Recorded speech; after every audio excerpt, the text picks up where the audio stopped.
friends, back with you with part two. With such a lot of positive strokes from all of you, I thought it was not right delaying part two so long. Actually, having received such an overwhelming response on the questionnaire, on the personality evaluation form, was great. But along with the good came the problem. The problem was that I had to evaluate each of these forms, one form at a time, to really work and find the personality traits of these individuals who had responded. I had to. It was fun. Even though it was manually, it was fun to really, because I loved to see what was coming out. But as I was evaluating that response, a thought came to my mind. I was telling myself, friend, are you getting into an area which is to be dealt by psychologists or trained counselors, for which I had no expertise or I was not even qualified? But then I said to myself, no. These children are not those children who require a psychologist or a counselor's help.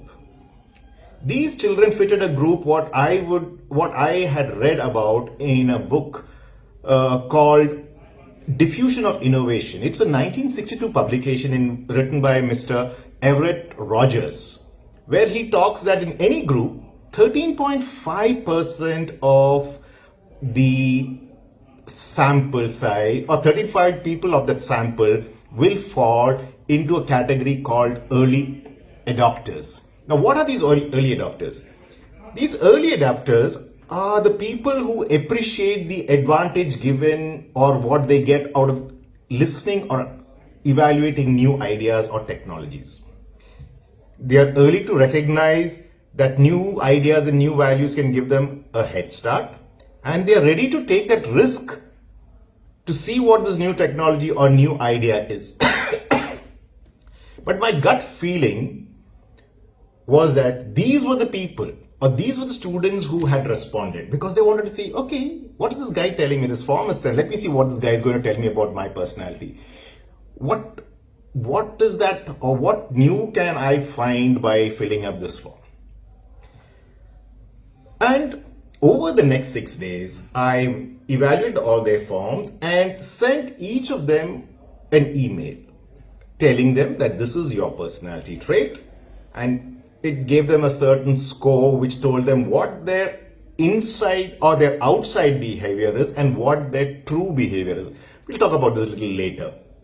And also, it gave them an indication what their strength was, what was their strong point, and what was that was their primary strength and what was their secondary strength. And along with this, I sent an attachment in that email which described all the personality, the core personality traits, and how they would be seen in each individual.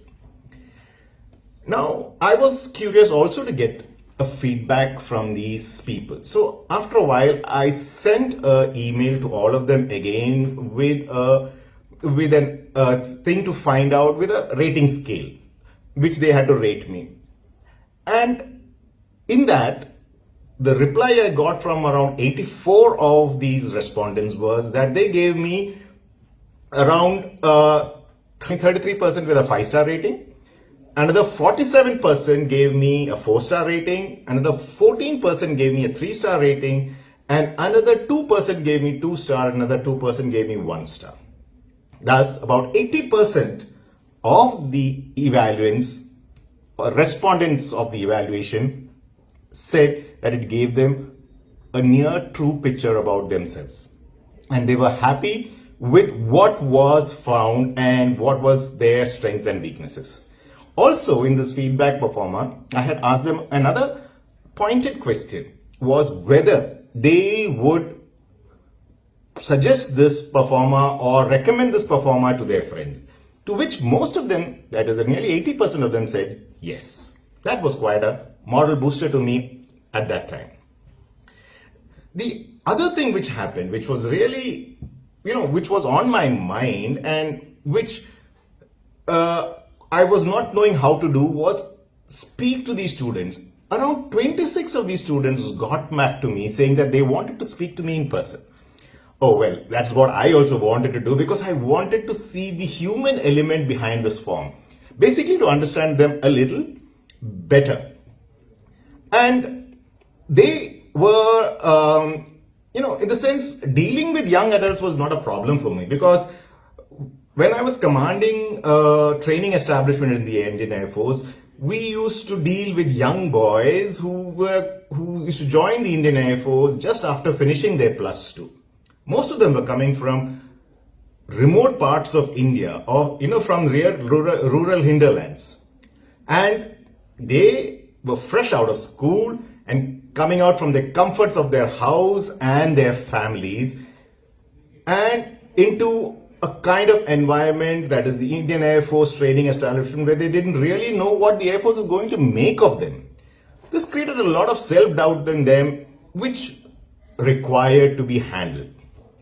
But the IAF has a process, and most of these boys in 18 months passed out as young, confident air warriors who had the confidence, knowledge, and skill required to handle aircrafts worth millions. Now, it's not that all of them had the same kind of caliber or had the same kind of skill sets but the process was able to develop in them that confidence. And they were able to deliver what was required out of the organization. Thus, a process can transform people.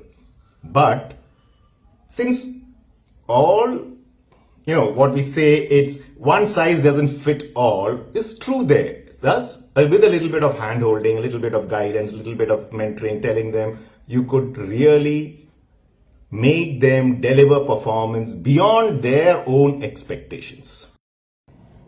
Thus, if these boys who came from such remote parts of India could be transformed, I felt most of these young engineers from NIT could be worked on. Hence, I decided to work with these kids.